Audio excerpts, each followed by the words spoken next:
Assalamualaikum warahmatullahi wabarakatuh.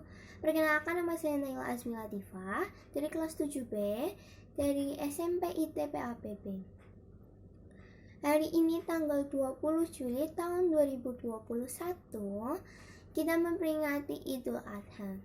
Dan saya mau menceritakan sejarah atau asal-usul dari Idul Adha karena hari ini kita merayakan atau memperingatinya. Nabi Ismail setelah kembali dari Mesir bersama istrinya, Ibrahim menikahi budak perempuannya yang bernama Siti Hajar.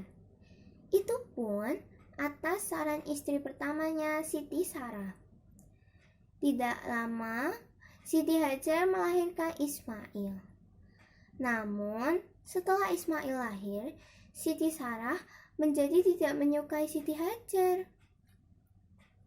Karena Siti Hajar sudah mempunyai anak, sedangkan Siti Sarah belum. Nabi Ibrahim yang mengetahui hal itu pun membawa Siti Hajar beserta Ismail pindah ke Mekah. Pada waktu itu, Mekah belum ada penghuninya. Al-Quran bercerita bahwa Nabi Ibrahim berdoa, "Ya Tuhan kami, sesungguhnya aku telah menempatkan sebagian keturunanku di lembah yang tidak punya tanaman di dekat rumah.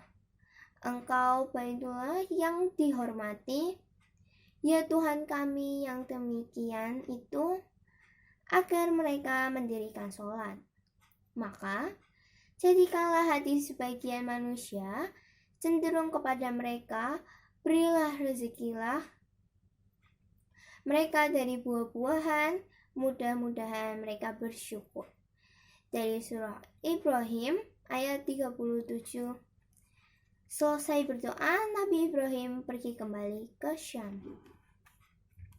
Setelah sekian lama tinggal di Mekah, akhirnya Siti Hajar kehabisan makanan. Siti Hajar juga kehausan karena kehabisan persediaan air. Begitu juga bayinya Ismail, ia sangat kekurangan air susu dari ibunya. Kemudian, Siti Hajar berusaha keras mencari air. Dia berlari-lari sampai ke Bukit Safa dan Marwah. Barangkali di sana ada air. Tetapi beberapa kali ia pulang dan pergi antara dua bukit itu, dia tidak mendapatkan air. Siti Hajar kembali ke tempat Ismail sambil kebingungan. Sementara Ismail terus menangis kehausan. Pada saat itu Allah mengeluarkan air dari tanah tempat Ismail berbaring. Air itu menyebar kemana-mana. Siti Hajar segera menggerakkan tangannya dan mengucapkan Zamzam, yang dalam artinya berkumpullah. Maka air itu pun berkumpul, yang sekarang dikenal dengan nama air Zamzam. Atas perintah Allah, Nabi Ibrahim kembali ke Mekah untuk menengok anak dan istrinya. Setibanya di sana, Nabi Ibrahim tercengang. Daerah itu sekarang menjadi subur dan makmur. Siti Hajar hidup bahagia di sana. Dalam waktu lama, Ibrahim tinggal bersama anak dan istrinya.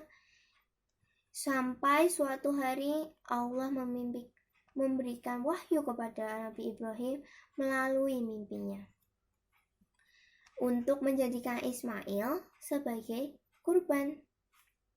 Ketika terbangun, Ibrahim terduduk dan termenung.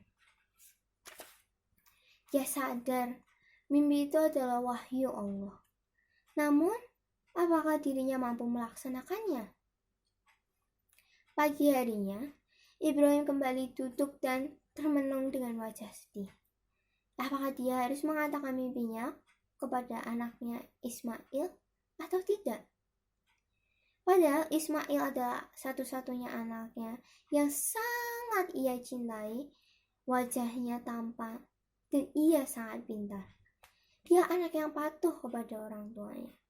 Akhirnya, Nabi Ibrahim memutuskan untuk menceritakan ini kepada anaknya. Al-Quran bercerita, maka tatkala anak itu sampai pada umur sanggup berusaha bersama-sama Ibrahim, Ibrahim berkata, "Hai anakku, sesungguhnya aku melihat dalam mimpi bahwa aku menyembelihmu. Maka fikirkanlah apa pendapatmu." Ismail menjawab, "Hai bapakku, kerjakanlah apa yang diperintahkan kepadamu. Insya Allah, kamu akan mendapatkanku termasuk orang-orang yang sabar."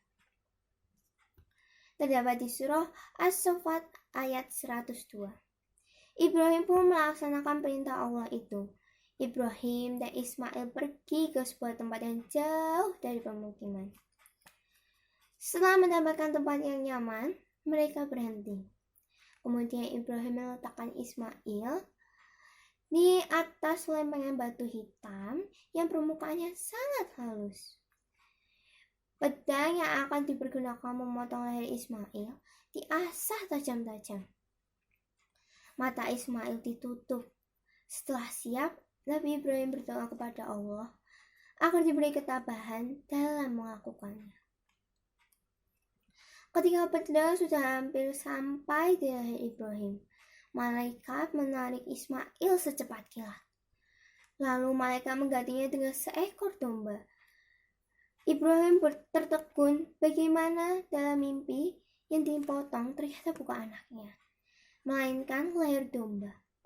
Rupanya Allah hanya ingin menguji Nabi Ibrahim karena riwayat inilah umat Islam dianjurkan untuk menyembelih kambing sebagai kurban pada hari Idul Adha. Dari cerita ini, sejak hari itu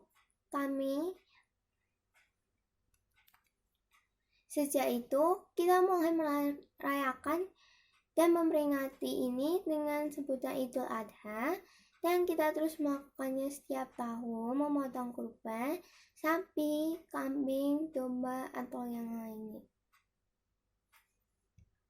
Dengan berkurban sapi, kambing, atau domba. Sekian dari saya. Wassalamualaikum warahmatullahi wabarakatuh.